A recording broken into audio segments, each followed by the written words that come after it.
I would like to take the time to thank all of you for listening to, sharing, downloading, and tweeting the eponymously named podcast known as The Chauncey DeVega Show. And they ran a story by somebody named Chauncey DeVega. Quote, I find black garbage pail kids, black conservatives, fascinating. It's just unbelievable. You know, he goes by the name of Chauncey DeVega. You know, I've been called Uncle Tom, Oreo, sellout, shameless.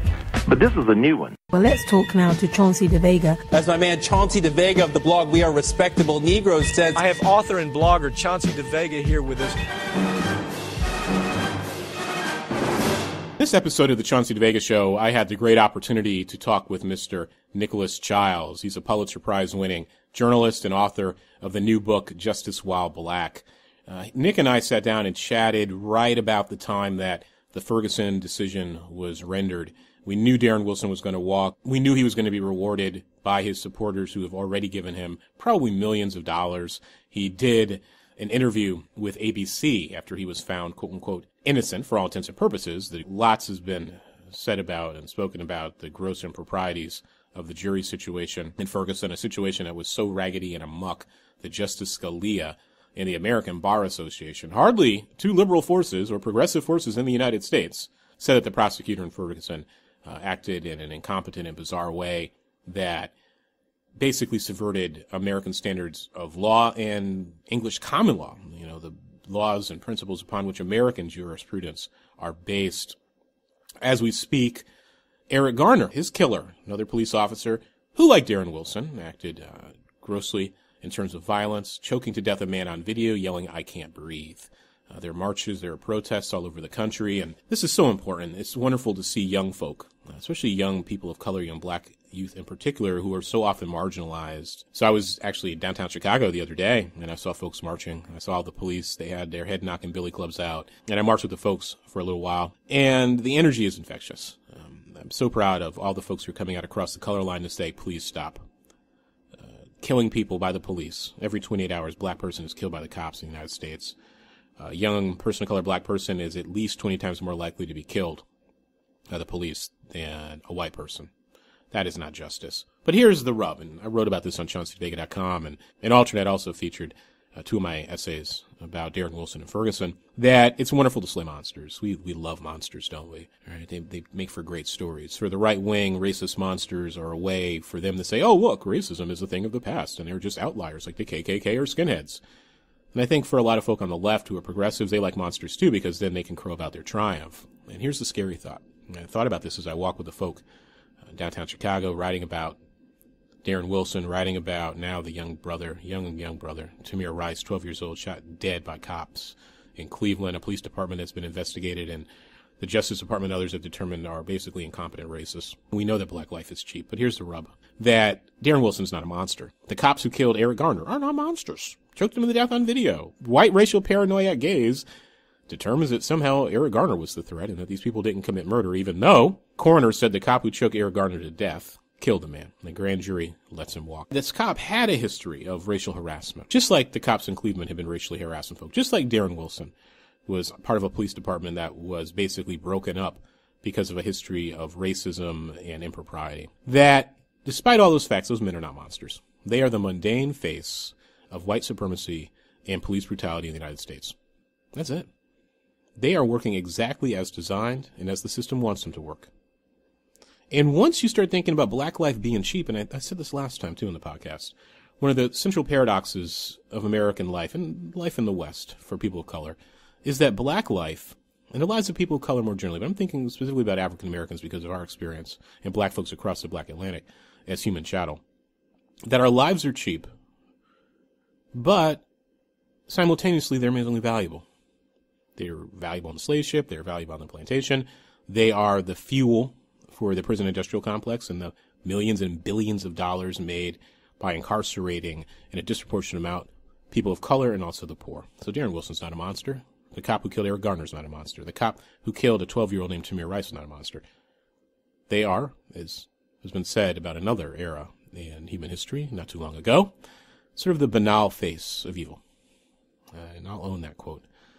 There's a banality to Darren Wilson. There's a banality to folk choking to death a black man who's screaming, "I can't breathe." There's a banality, an emptiness, a mundane, an evil wickedness about folks on a grand jury who would look at that video of Eric Garner screaming and pleading for his life. A man who's a father, a man who's a provider, a man just trying to make his way in the world. Somehow the white paranoid gaze is seen through that prosecutor who presented those facts, quote unquote, because again, facts are social constructions. Facts are not race neutral, to a predominantly white jury, if not an all-white jury, who then said, oh, yeah, Eric Garner, yeah, he's dead, but the cop was right, even though the coroner said it was murder. Ponder that. So I want to send out some good energy to the folk who are marching and protesting all over the world. And I wrote on ChaunceyDeVega.com about this. I said, it's really interesting that the flag-waving nationalist American exceptionalism, quote-unquote, fuck yeah crowd, with a little profanity there, breaking my rule about not using profanity, love to wave the flag, love to talk about how great America is. But where are they in terms of the civil rights and liberties of black and brown folk being routinely violated by the real face of tyranny, which is the American police? And where are they in terms of thinking about realpolitik, dirty little secrets, the civil rights movement in its context? Because, again, real history is far more interesting than the lie of history that is public memory and how our history is taught in our schools, especially our public schools. The civil rights movement was largely successful because white elites, responding to pressure from black and brown folk in our marches and our protests, the carrot and the stick, in the context of the Cold War, because it was a national embarrassment. How are you going to talk about America recruiting countries throughout the world to form a quote-unquote alliance of democracy against the Eastern Bloc and the Soviets when you're oppressing black folk and other folk here at home through Jim and Jane Crow? So I just wonder where these white American nationalist flag-waving types are, and the Tea Party folks with their constitutions in their back pockets thrown in the face of people, and libertarians are always talking about tyranny. The tyranny for them is paying taxes. Tyranny for them is a social safety net. Tyranny for the white right and libertarian crowd is the fact that corporations who excise land, labor, resources, who are free riders, who are subsidized by the American people, then actually have to pay some taxes. That's their tyranny, not a black man being choked to death on the street screaming, "I can't breathe." So Nick Chiles does some wonderful teaching in the conversation here on the podcast for ChaunceyDeVega.com. Chauncey DeVega Show, where he gives some practical deliverables. Because, again, talking about these issues is important. Being a cultural critic is important. Circulating and tweeting and Black Twitter, that's all great. Using the internet to actually do something substantive, like organize online and then live stream and then use your phones and then use video recording devices to monitor the police, essential. But Nick gives us a practical playbook here. And as I said to Nick, it reminds me of The Green Guide for Negro Motorists, which was a pamphlet that was handed out by the NAACP for African Americans, so we would know how to drive around this country, not get killed, places we could sleep, places we could eat, where it was safe to go. And they listed by state. You can go online and look it up. It really is a reminder of the reality of the color line and how it influenced every part of American life, down to something as basic as the freedom of movement of African Americans. And a lot of those places today remain hyper-segregated. America, and by many measures, is as segregated as it was 40 or 50 years ago. Think about that. You can have a black man as president who sits on top of a system. You have a black attorney general who's part of the system. But the day-to-day face of power is white police thuggery, and its hostility to black and brown life and to our life chances as human beings. So Nick in Justice While Black takes us from the initial police encounters and what to do and what not to do, through to the prison industrial complex, court, how to present yourself, what can happen, how do you try to avoid plea deals, how the machine puts its hand on your shoulder, and once it has you in those tentacles, how you're entrapped, and good luck escaping. And I did a lot of learning here, too. I mean, Nick was so generous. He cleared up a lot of the misconceptions I had about how to deal with the police encounters and how to actually use your rights to get out alive and to survive. And as Nick said, he said something so chilling, but very, very important. So Nick says in his book as well that there are a lot of things you are legally able to do and are within your rights to do. But as a practical matter, especially as a young person of color, a young man, a young black man encountering the police, will get you killed if you try to do it. Think about that, how contingent your rights are. So I think you're going to really learn a lot in terms of deliverables from Nick Chiles in our conversation about his new book, Justice While Black. Hello, Nick. On behalf of the Chauncey DeVega Show and the friends and listeners of We Are Respectable Negroes and ChaunceyDeVega.com, I just want to thank you for taking the time out of your busy schedule to sit down and chat. Sure. Thank you for having me. A friend of a friend emailed me and said, have you read Nick Chiles' book about race, the police, and practical life skills in terms of helping young people to, number one, survive and get out alive, in terms of, number one, what we call the new Jim and Jane Crow, the legal system, the wide amount of latitude that police have in terms of how they decide to proceed with people in terms of arrest and prosecution and so on. It's been really a bloody summer, from the deaths of Eric Garner, before we had Trayvon, and now we have the impending decision in Ferguson about Michael Brown. What are your thoughts about, number one, those events, and two, what was the thinking process like behind your decision to sit down and write the book Justice While Black? Well, we started, Robbin Schipp is my co-author. She's a defense attorney here in Atlanta, and she contacted me because she had been so disturbed by what she had seen over the 2 decades she'd been involved in the system. And I guess it had started to become more obvious to her that it was no accident that she was just seeing a long line, a parade of black males coming through the system. And we started talking before Trayvon Martin was killed. After Trayvon Martin's death, after the George Zimmerman acquittal, it just became really pressing for us, the need to do this project. And little did we know, after we finished, that this summer the nation, the black community would be just inundated with event and murder and outrage after outrage. And it was it was kismet, but at the same time for us, it was heartbreaking that our book would become so relevant and so needed as we kind of deal with all this stuff. And so Ferguson it's been really painful to watch because in so many ways it paralleled so many things that we talked about in the book, so many things that I came across in my research about the history of the African American community and African Americans and America's police force. And I can't predict what's going to happen, but it seems pretty certain that this officer, as so many others before him, will walk away. And that community, which much of the reporting has shown how incredibly hostile and oppositional the relationship has been over the years between the community and the police force. And it's just going to get worse, it seems, before it gets any better.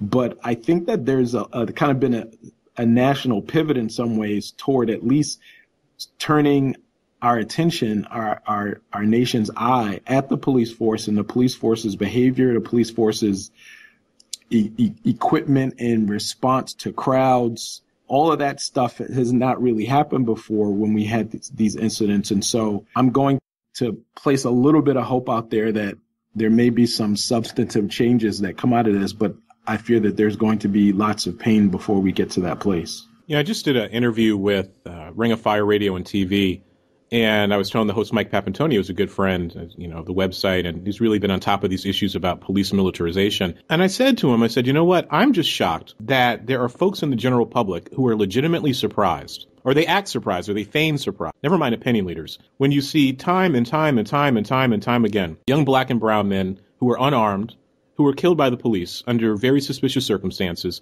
and then the police walk away.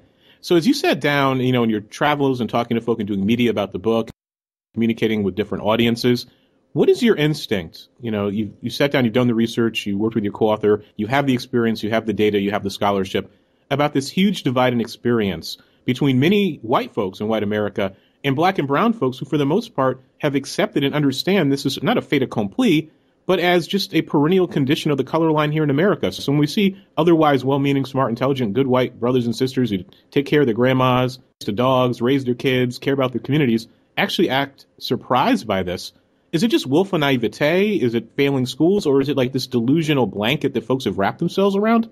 Well, I think in some ways there's almost a parallel between how well-meaning a lot of white folk are and their willingness to accept that this is the plight of African Americans, and that the more you kind of buy into your country as a place that's fair and equitable, and that's kind of an endemic part of this patriotic, this experiment, this American 3-4 centuries long a place that's different than anywhere else in the world, then you kind of need to buy into the idea that the police force won't be discriminatory in how it looks at pieces of the populations. You need to think about the criminal justice system as a place that we can both walk into, you, a white man, me, an African-American man, and have a similar experience. A lot of those things are a very important part of how too many Americans think about this country. And so it's really hard for them to not put some of the blame on African-Americans when they hear about some of these incidents, because they really have a hard time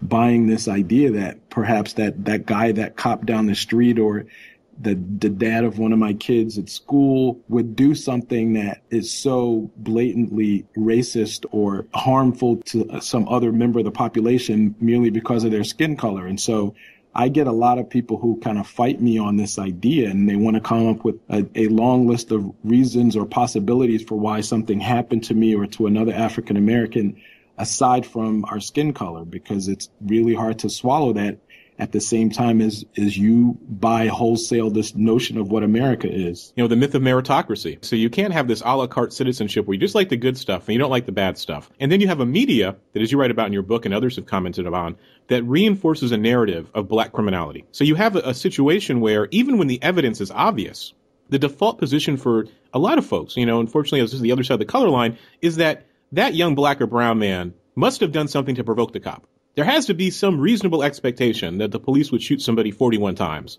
Michael Brown or Trayvon must have done something somehow to instigate, in the case of Trayvon, a white identified police vigilante, because that's what George Zimmerman is. And in this case, Darren Wilson, to have done this. We actually, I just got done talking to Pastor Renita Lampkin. She's actually in Ferguson. She was actually shot by the police, and she was on the BBC, and she had, horrible injury from one of these wooden riot control bullets. And one of her friends, who's a professor, said to her, he was watching TV. He saw her face and saw how injured she was. And he said he couldn't imagine that they would do it to a good, basically paraphrasing her, good white person, and that it didn't even occur to this man who's reasonably intelligent, has access to information, that the cops would treat someone like her in that way. There's this divide of experience, but a lot of it is willful. There's a recent survey, it's actually, I think, experimental psychology, public opinion research, where they asked white respondents about the criminal justice system. And they showed them data before and after, clearly indicating that the system is biased, deeply biased against African Americans and African American men in particular. And even when made aware of the information, these white respondents, this is across divides of party and ideology, were even more likely to support punitive measures by the criminal justice system, even knowing that they were unfair. So when you actually sat down to write the book, how did you crystallize all the mountains of evidence that we have about the criminal justice system, about cognitive psychology, about bias, into a set of practical and useful guidelines that the reader can have a deliverable where they can say, whoa, now I have something in front of me that details the history of the police, talks about jury selection, talks about how police treat young black and brown youth, gives some life advice. And I think your book is really powerful in terms of the stories about trials and the advice you give to African-American men who are defendants. So what was that process like in terms of crystallizing down all of that history and knowledge? Well, I think we kind of wanted to methodically go through the steps that African-Americans take and throughout their lives in kind of being out in the world and having encounters with law enforcement. So we dealt with why you may get stopped initially in the first place and why there are many things that are going to be going through the police officer's mind, and your statements and trying to kind of talk your way out of the situation in all likelihood going to make things worse for you. And so we kind of we went from like racial profiling to like stop and frisk and being pulled over in your vehicle, to being in the squad car, to being in department's holding cell, to having your family come in and talk to you and possibly get you to admit some things or say some things that the police may be taping secretly. What happens during your trials, to what happens in the prison system itself, and how that system, in order to sustain itself, needs a steady stream of black and brown bodies, to the parole system and how the system is probation is set up basically for you to fail and for you to return to the system. And then all the different ways that the justice system uses its all-consuming omniscient power to take things that wants from people that, there've been a few series in the Washington Post, the Times, about how in a lot of these towns, they basically just rip people off and take what they want. And so it's basically at every step, the system is this incredibly invasive force in the lives of African Americans, and there's been very little that we can do about it. And so this book was kind of an attempt to start fighting back. And one of the things that I think kind of for me crystallized how I would begin to think about the police force is doing the research and realizing how in so much of the country, particularly in the South, that the police force actually was created as a mechanism to control slaves and to catch runaway slaves. They were called slave patrols. And so they roamed the countryside looking for wayward African Americans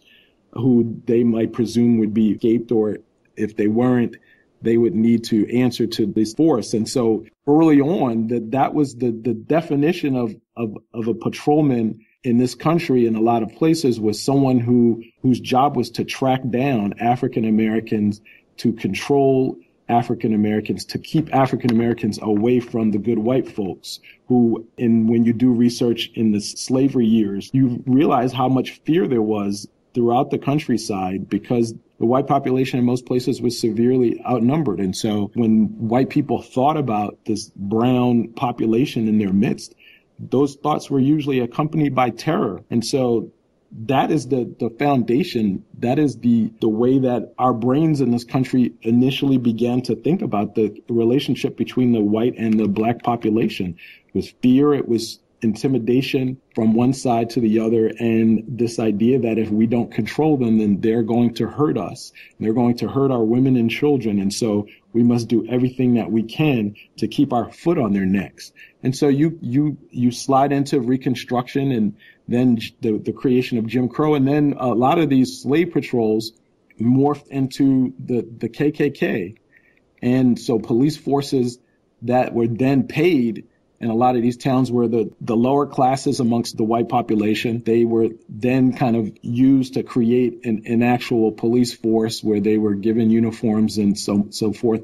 And many of those were also the night riders who in the evening would terrorize the black population. It was the same people. And that's the beginnings of the American police force. And so a lot of what I see today, a lot of what's going on makes sense when you look back just 100 years and where these police forces came from and why they were created. And so this idea that we're to expect fairness and we're to expect an officer who is going to protect and to serve us is kind of farcical in our community when you look at the history of why they were created and what they were supposed to be doing to us. Wonderfully put.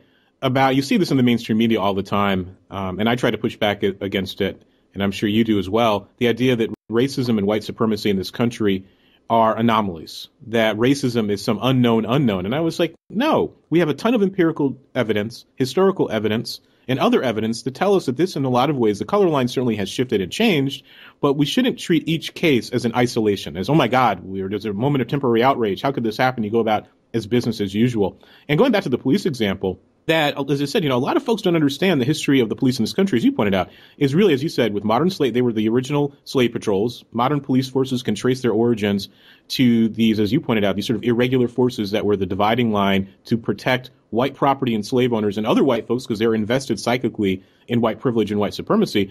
And if you look at the slave codes, if you look at some of the early laws in the 17th and 18th century, you'll see this repeated finding, this repeated statute, that in many municipalities and counties, rather, in the South, by law, white men had to have a gun with them on Sunday when they went to church, because that was the day that a slave rebellion was actually most expected. So when you push it a little harder, saying, man, we have clear causal connective tissue from the South, not just Jim and Jane Crow. The American slaveocracy was a state of racial terrorism that used the terror of the KKK. They used the terror of informal violence by white police and other officials of the state to maintain and control black communities for the purposes, number one, of extracting labor and property, but also enshrining and protecting white political power. And as I said, it's not an unknown that we see this clear continuity, but again, in the media, it's always a surprise. Oh my God, how could this happen? When in many ways, what is happening with Michael Brown and Trayvon and others is really the system working as designed. So when you go out and talk to folk about, the prison industrial complex, or even thinking about, the great book Slavery by Another Name, and thinking about how what's going on now with human bodies, extracting labor from them in prison, has its origins in chain gangs in the South after Reconstruction. Do you get sort of the conspiratorial-minded rejection where people are like, no, this is just you exaggerating. When people leave prison, they don't get a bill. It's not that the cops go and they actually get a percentage of the property they literally steal in some cases from people, and you have to go to court to fight back. Has the response generally been positive, or has it been a lot of denial because the facts are just so plain and there's a significant portion of the public that just can't accept it? I have not had a whole lot of interaction with the white media or even with a lot of white Americans on these issues on this book. Friends of mine even, they really don't want it to go there and kind of talk about a lot of the issues in the book. I think because they know that, one, very likely, if they're friends of mine, then they're going to kind of have accepted a lot of the things that we're talking about in terms of the differential treatment that African Americans experience, and to know that if they haven't lived in our shoes, that they can't really judge what it's like. But there's really no upside for them to kind of engage on a lot of these issues. So most of the feedback has been from African Americans, and it's just a lot of gratitude and kind of amazement that this book is coming out at this particular time when we're dealing with so many of these issues. And, almost in some ways it feels like we're living through the new aftermath of Reconstruction, where there's this incredibly hostile backlash to African American advancement. And so, a book like this, though, it does feel some of the reaction I've gotten, if I've gotten negative reaction from African Americans, it's that just kind of a shaking of the head that like, wow, does a book like this really need to be written? How shameful and pathetic that is. So in some ways, it's kind of seen as an indictment of where we are in this country in 2014. But, I think that a lot of people have kind of been stunned over the last few months at the events that have transpired, thinking that certainly that we were beyond this, and waking up and realizing that a lot of the progress we thought we had made was perhaps an illusion, or in some ways, maybe the progress has prompted this kind of cornered rat response from a lot of the white population. And in terms of the response, pushing a little harder there, from African Americans who say, oh my God, why this book? Have you actually gotten responses? As I said, I've read obviously some online, but you've done the media tour and talked to folk in person and certainly have a much broader perspective on this. Have you gotten pushback from, sort of the new age black conservative, not the old school Booker T. Washington school of black conservatism? I mean, sort of the new age right-wing Fox News types, using this book as an example of black cultural pathology, or saying, wow, look how raggedy black people are. They actually need a book like this to keep from getting killed, and if they just behave themselves, they wouldn't be shot. Have you gotten any of that?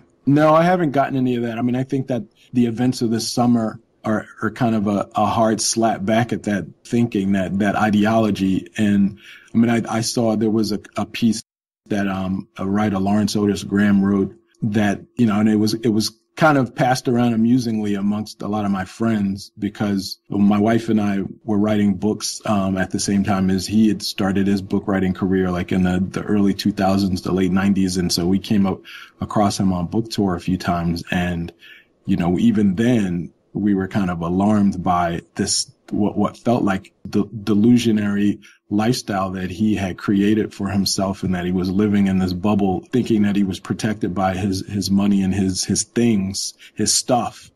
And even back then we're saying, boy, there are going to be moments when somebody in his family is going to step into some harsh realities, and then to have him pop back up in the midst of all this craziness that's going on was almost painfully amusing. The part in this story, for folks who aren't aware, Washington Post ran a story from the author of the book. I believe it was called Our Kind of People. Basically, this gentleman is sort of the public face of the black 1% bourgeoisie. So Jack and Jill times 28, and then put a public face on it. So he writes a story about trying to create this bubble for his kids where racism won't exist. And it's interesting, too, because he and his wife know better. Right? In the narrative, he explains, I know that racism is real. I'm proud of the civil rights movement, but I thought my money could keep me safe, that I had the green complexion for the protection, as Paul Mooney would say. So then the son gets called nigger, right? Using the language plainly. And the son, I joked about it and said the whole narrative sounded like a bad outtake from a lost season of Dave Chappelle. It was just criminally sad. Where the son now has some sort of breakdown because he hasn't been given the life armor to deal with racism and the facts of life and society. And there's that part in the story where it says his son won't even look white people in the eye. And he gets off the sidewalk when they're walking by, and he's afraid to go to the library by himself. So in terms of thinking about your book as an antidote to that, how do we find that balance? For folks who are parents, who are mentors, who are involved with young folk, who just care about, our shared humanity across the color line in this age of terrorism by the police, how do you think folks and parents and mentors should balance telling young black and brown youth especially about the truths of life and how they need to comport themselves in terms of dealing with the police, as opposed to robbing them of their innocence, to use that language. My wife and I talk all the time about when you're raising black kids, that the default is not sufficient. The default is kind of to let the culture raise your kids, let music and pop culture industry raise your kids, let school peers raise your kid, that you to step in many junctures along the way, and you have to guide and to teach. So if you have a little black girl and she's being influenced by other black girls around her who may be wearing their hair in weaves, or, we may have gotten much of their idea of how to comport themselves from love and hip hop. Mm-hmm. You have to step in and teach and explain and interpret, and you can't let the outside world help raise your kids for you. And so if you're the parent of a black boy, particularly, but a black girl too, and you're not talking about the likelihood of that they will encounter people who believe that they're inferior or a threat or somehow an unappetizing presence merely because of their skin color, then you're being negligent. You are almost committing child abuse if you let your child go out into the world and not have this expectation that these incidents are going to happen. And so, there's a certain point where your child's innocence is going to be lost. I do think that that's unfortunate and painful to realize as an African American parent, because a lot of times your child is still kind of this innocent, bubbly creature who has no cares in the world. And you see your boy growing and still this goofy kid bouncing around, but closing in on 6 feet and looking like a much different kind of person when he's walking down the street to a lot of the police or white population. And so your big, goofy, bubbly kid is going to need to be taught that there's certain things that may be about to happen to him because of who he is and what he looks like. And so you have to step into the breach and unfortunately start stealing a little bit of his innocence away, perhaps before he's ready for it, but before ideally you should, but that it's to protect. And, I think that there are ways to do it, to be skillful about it, so that, you don't have him walking around thinking that he should be afraid of white people or avert his eyes, or that all white people are bad. Particularly for a lot of us, our kids are going to school and going to events or playing on teams with non-African American kids. And so there's no good for him to think that every kid who's not black is some kind of danger or some kind of raving racist lunatic, but, just to have a wariness about him, to have some confidence that he is a talented and worthy person, and that, there may be teachers in school who start to have doubts about him before he even gives them any reason for doubt.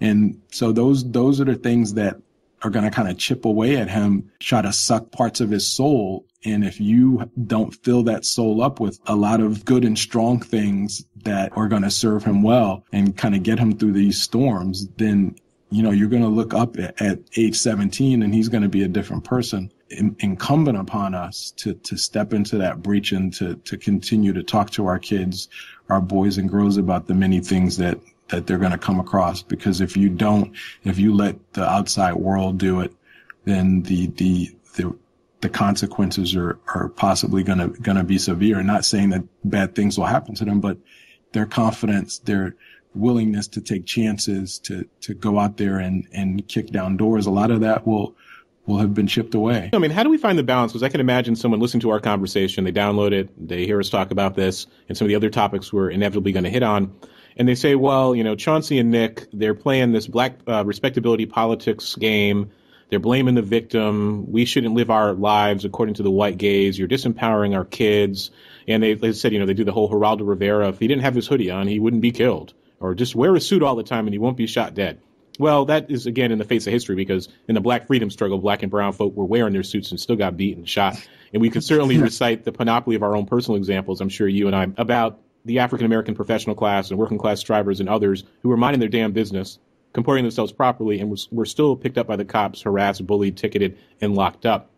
But in this conversation, I mean, and this is me being self-reflective too, how do we find that fine balance between blaming the victim, quote unquote, and it's a phrase I think really needs to be processed and specified more properly in the public discourse, separate conversation, and saying, you know what, we're not blaming the victim, but we can also talk about common sense and personal accountability, not in the way that conservatives do, to quite literally blame the victim, but in terms of thinking about likely how your parents and grandparents and other mentors talk to you, and as certainly mine did as well, my godparents, my adopted Irish grandfather. And it's funny, I always try to honor his memory. I remember one day I was about 11 or 12, and he and I would go bowling together all the time. And there was an older gentleman there he was friends with who was always hostile to me.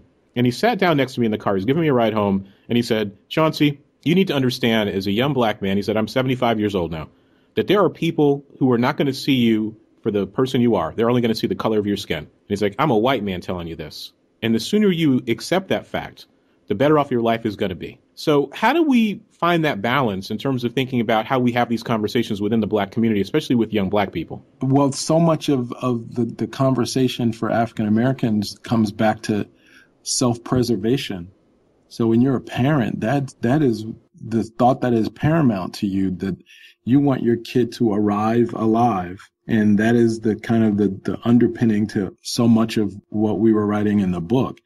So a lot of these ideas of kind of respectability politics and us telling people that they need to kowtow to the majority and to present themselves a certain way. It's not about understanding the things that may be necessary for you to kind of, with some guile, make your way out there on the streets to where you need to go and to get back home. And so that is so much of what our parents and our grandparents were thinking about when they talked to us about these issues. And it's still the number one issue. I mean, I have a 22-year-old son, and, you know, I've obviously had to have many of the talks with him because I can see the rage sometimes that kind of is filling him up and making him want to strike out. Definitely, you know, I need to give him some other means of kind of taking that rage and applying it somewhere else, because striking out can be a fatal decision. But yet it's a decision that too many African Americans make, perhaps some who don't have somebody that they can come home and talk to who understands it. And so, you know, I think that when we talk about how to act when you're around the police, or, you know, to keep yourself out of certain situations, to be a cognizant of who you're with and what they're doing and where they're going, because so much of what happens to black boys is when they're in groups. That's right.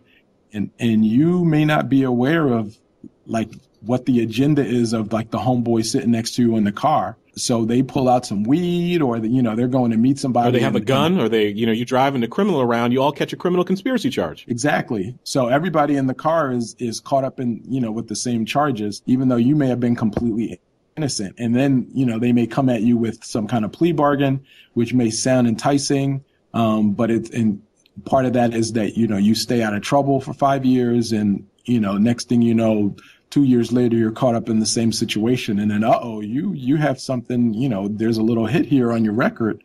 You're looking at some time now. You know, it's just so easy. I think it's easy for people who perhaps don't have young black boys in the house, or who are not living in some of these communities.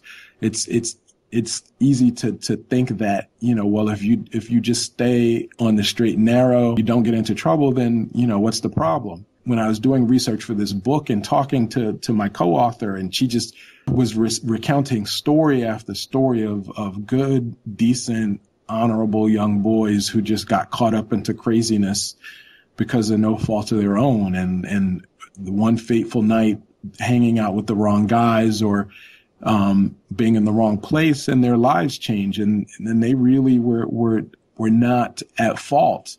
And so it just can happen so easily, and it can also happen to those of us who were raised in wonderful households, sure, and who had moms and dads at home, and whose parents had fabulous jobs and all of that. I mean, you know, there's a whole nother conversation to be had about a lot of those kids who are feeling like they have to prove their authentic blackness and get caught up into a lot of crazy situations.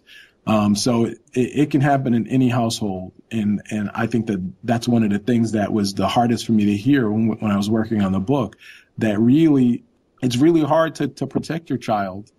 And we all want to think that there are things we can do, that there are things we can say clothes that we can buy for them that will kind of serve as some kind of armor so that they will arrive home alive.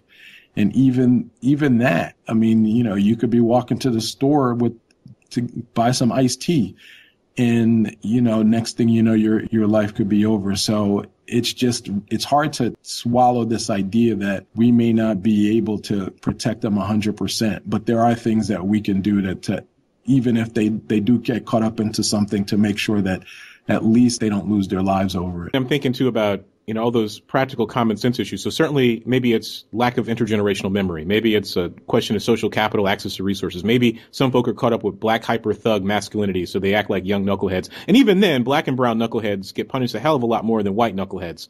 I mean, I'm sure we can recite so many anecdotes about that. I actually have an acquaintance who was a police officer here in Chicago. And he's a brother, and he's told me so many stories about the wild amounts of discretion that police have in terms of if they want to arrest you or not. Do they throw that little bag of weed in the garbage and tell you to keep going? Do they decide because they're bored and are in a bad mood to knock you upside the head and take you away? Do they get an attitude? Because quite literally, as your book points out, I mean, the common way that they snatch people up is disorderly conduct.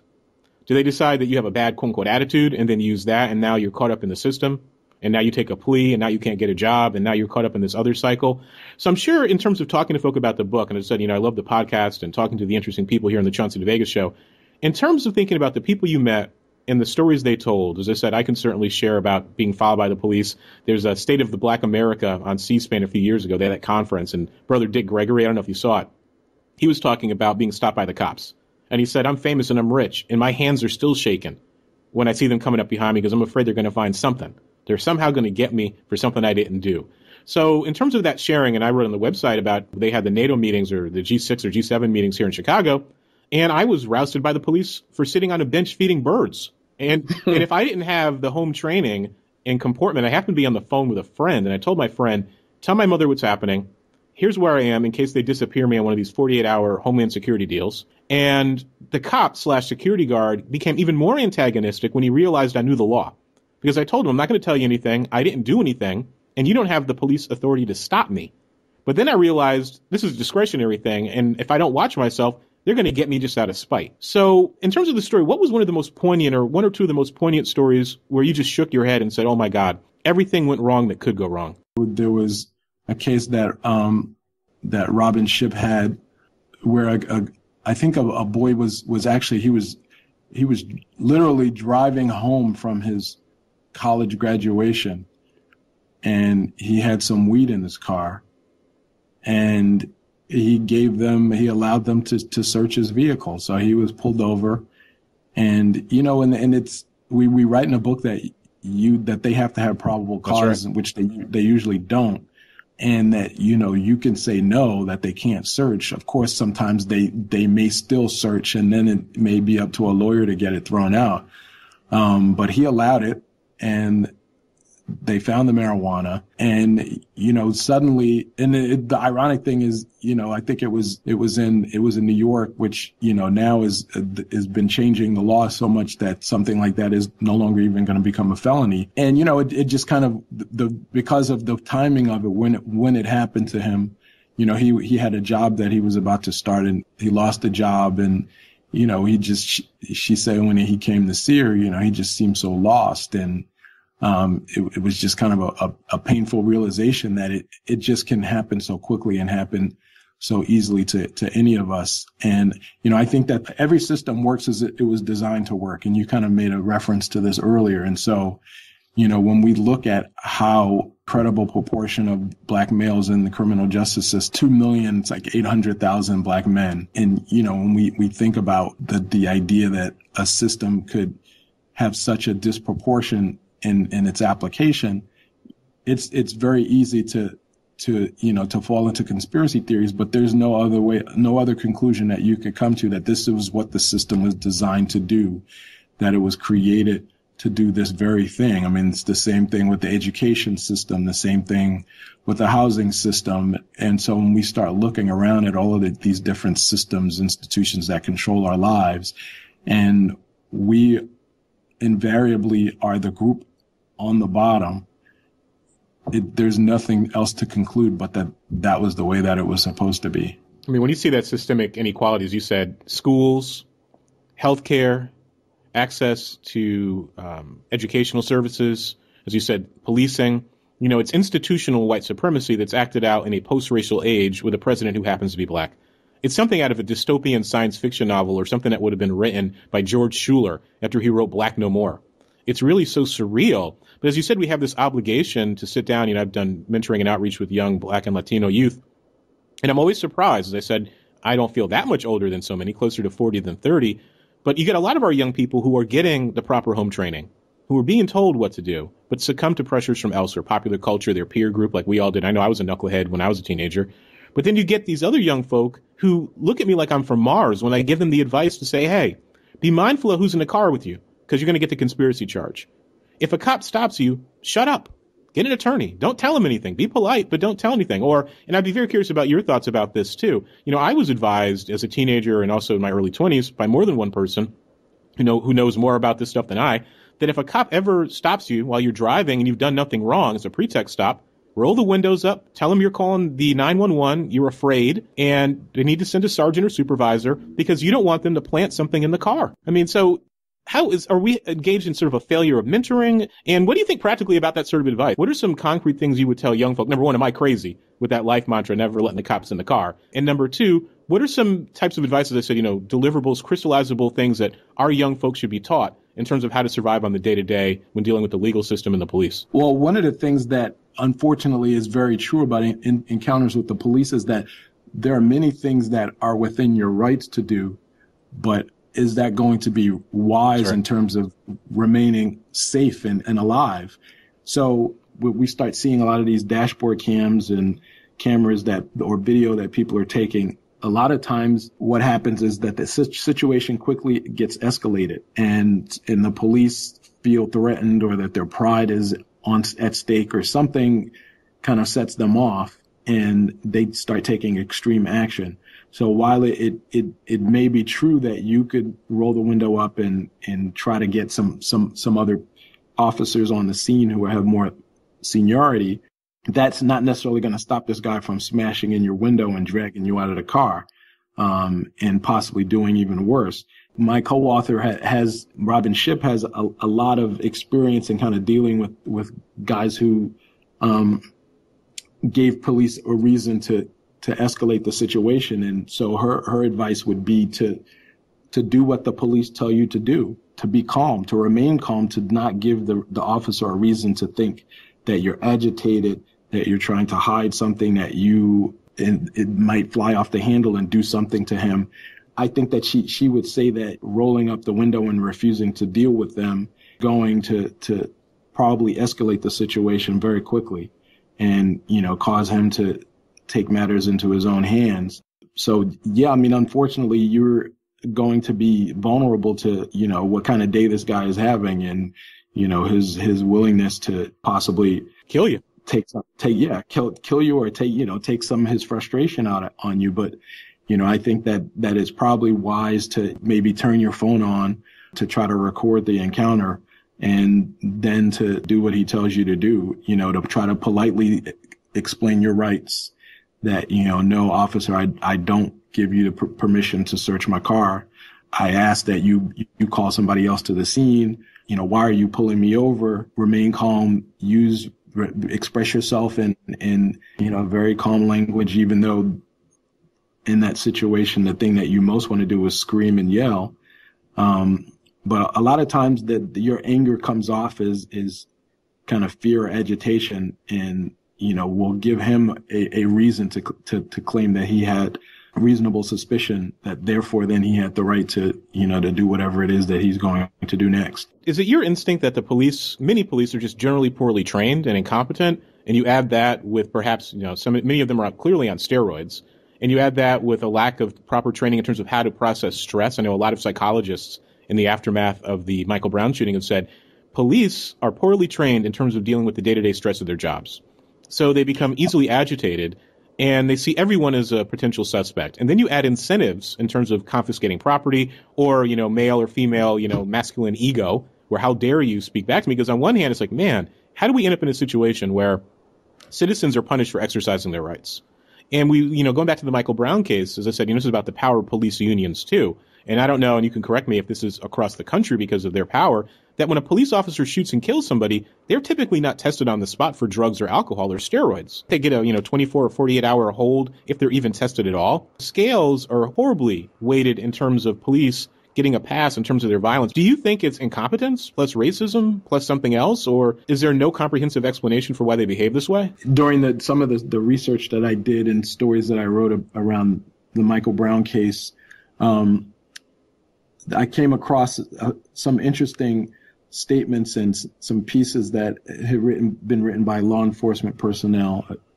And they talked about how departments these days recruit police officers, that they use these images of excitement and adventure, almost like something out of a police show on television.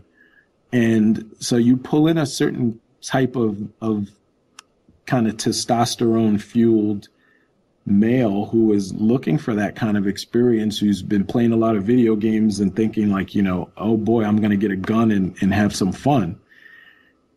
And he says it's a completely wrong way to recruit, because one, it's kind of, you're pre-selecting a certain type of male that or female that is going to be joining the force and is going to be less inclined to want to de-escalate situations, less inclined to want to find solutions, and is going to think that violence is always the proper response.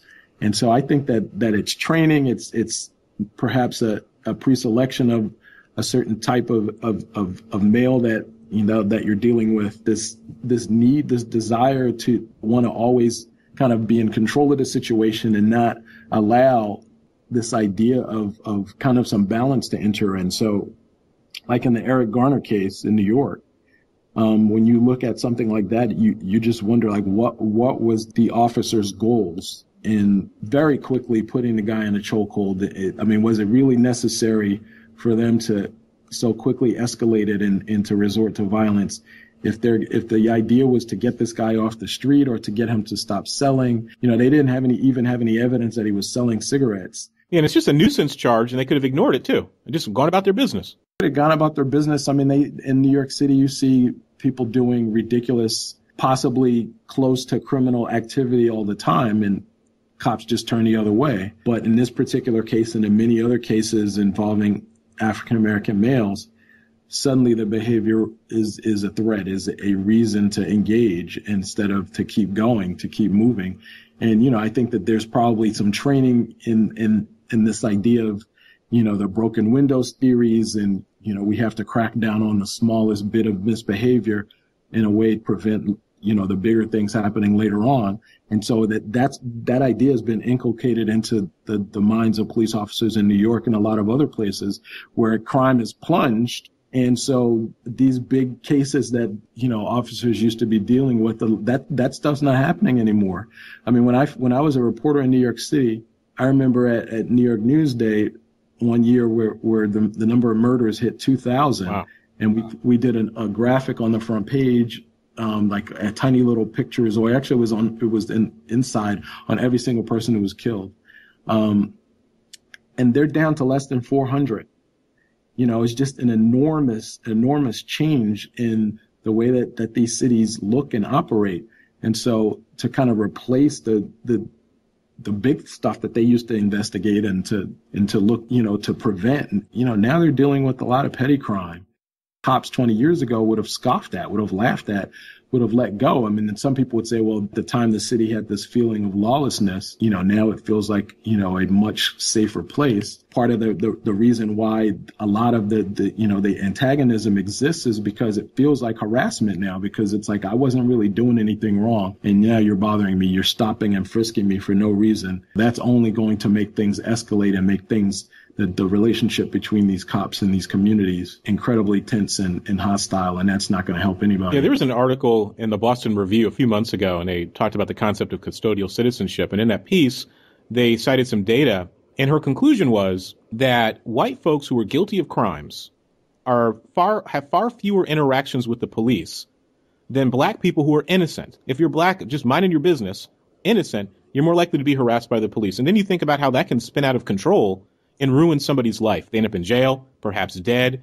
And using that broken windows theory, that Wilson positive, I mean, it's really interesting when you get into what Wilson and his co-author were actually advocating. They'd probably be rather disgusted by seeing these types of police approaches used in a racially discriminatory and classist way, because now you have folks who just want to get the numbers up. And as you said, you have adrenaline junkies. You have the pressure of arrests and confiscating people's property that you're not going to get back. And then you have this sense that the community is being unfairly policed, and it just ends in tragedy. So I was thinking about your book and trying to locate it within a continuity of helpful texts and pamphlets like Green Guide for Negro Motorists that was put out in the 40s, 50s, and 60s for African Americans, so we could actually drive around the country and know where to stop. And that was a very, very short pamphlet, very helpful, very practical. So if you were going to crystallize your book and some of the, wonderful anecdotes and stories and research into a list, suitable, a parallel that you could hand out at churches, at schools, and community centers, what would be your 4 or 5 bullet points and lessons for young people? One is, in this day and age, if the police come anywhere near you to turn your cell phone on and start recording, to know that if the police have pulled you over, have in some way tried to engage you in any kind of interaction, that they're looking for some reason to kind of conclude that, you're up to something nefarious. And so you need to answer their questions. Don't try to avoid or evade them. Don't give them any extra information, but, be upfront, and don't try to get away, to run away, or to hide, to give them the idea that you're hiding something. When you are in police custody, don't talk. Don't say anything until you have an attorney present.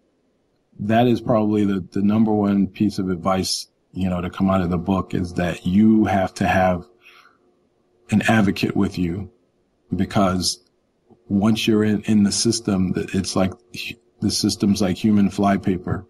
So you're not going to get out by yourself. And your inclination is going to be to try to do everything you can think of to convince the system, these officers, that they made a mistake. They didn't make a mistake. They pulled you over because they wanted to pull you over. They pulled you into custody because that was what they wanted to do. And so you're going to need some help in order to extricate yourself. And that kind of goes for your family too. Family members are often the parties who cause a lot of these young men to wind up being implicated, because they talk and they don't really think that their statements are going to come back to harm the young man in question. So the family has to kind of follow the same guidelines. And if you don't know exactly what you're talking about or why the police are questioning you, which usually you don't, then your best bet is to remain quiet and wait until an attorney shows up.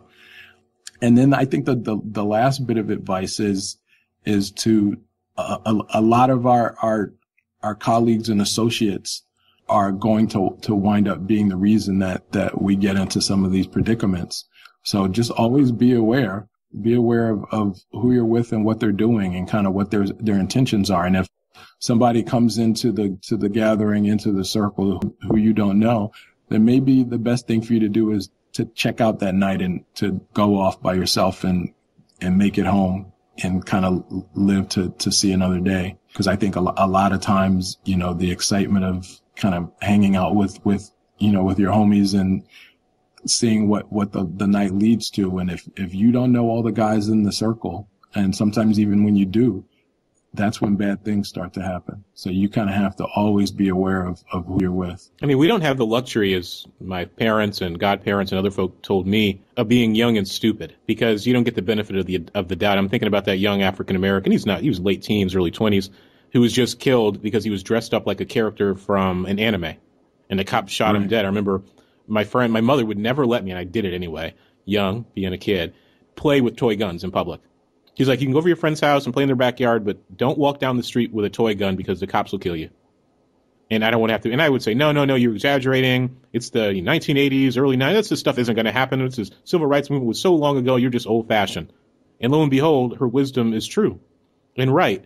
And as we wind down, and given your expertise and given all the other work you've done and sort of having to work the racism beat, as we affectionately call it, folks who write about race, class, social injustice, the color line, and related matters, number one, how do you keep your spirits and energy positive? Because doing this sort of work can be tiresome and tedious and exhausting, mentally, physically, and emotionally.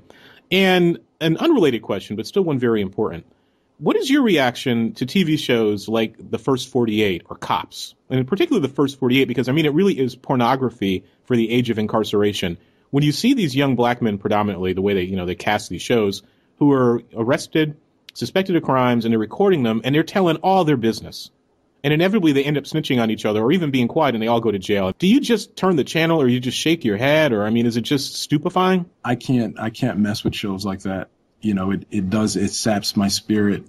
A lot of what's on television in this age of reality shows makes me wonder why people submit to it. Sure. If kind of that quest to be famous and, to tell all your business leads people to make some really bad decisions. And I'm always amazed by it. I mean, I guess, I'm a little older now. And so this idea that fame above anything else should be my primary goal. I don't get it. There's certainly kind of this almost like this crime porn that circulates throughout the airwaves. And if you're talking about crime in America, then certainly there have to be some black males involved. If you don't have black males involved, then it won't be realistic. Certainly that's what the most of the watchers will think. And, a lot of these shows are just kind of affirming the narrative of who we are and what we're all about. And, again, then justifying the behaviors of the criminal justice system and all the systemic racism of the systems that we've been talking about. So all of that is just kind of part of this vicious cycle. And how do I stay kind of uplifted, thinking about my children and their children and nieces and nephews, and trying to do everything that I can to fight against systemic racism, to oppose white supremacy, to make the world just a little bit easier for them to deal with. And so that's what kind of keeps me going. It's, this it's not selflessness, but, it's this idea that, that this is about a lot more than just me. I mean, there's a very big picture here that, I can't in any way compare my fight to those of my parents and, the previous generations. But, we all have our own struggles and we all have our tests, and every generation has kind of its own version of the civil rights movement. And so, I see this as using my talents, my experience for the greater good. And so, that's what keeps me going. And Mr. Nick Chiles, where can folks find more information about your book online, your other work, and where can folks, if they are so inclined, reach out to you to get in contact? Well, you can get in contact with me through my website, nickchiles.com. Book is everywhere books are sold. Justice While Black. It's on Amazon. You can find out about it on nickchiles.com. My day job right now is the editor-in-chief of an African-American news site called AtlantaBlackStar.com. And so we do a lot of kind of hard-hitting racial justice issues, social justice issues on the site. But in addition to entertainment and sports, I think that people who are interested in these issues would find it very edifying. So there, you can also kind of find me through Atlanta Black Star also. Nick, I want to thank you for your generosity and your time and your honesty in sharing. And I mean, your book, Justice While Black, we didn't have an opportunity to get into all of the details. I mean, a wonderful, wonderful resource that takes folks literally from the history of police in this country all the way to dealing with plea bargains and how to comport themselves while on trial. As I said, I think everybody, and this is why I'm so glad we were put in contact with one another, should sit down and read this book, especially if you have a young child who is black or brown. And I would also include if you're a mentor or friend or someone raising a child across the color line.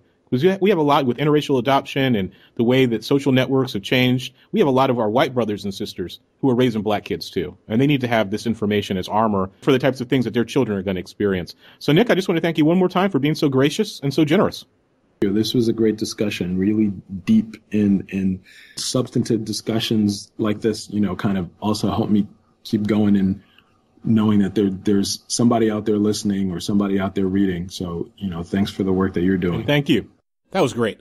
I just want to thank Nick one more time for that just rich sharing and that pushback, because, folk think they know something.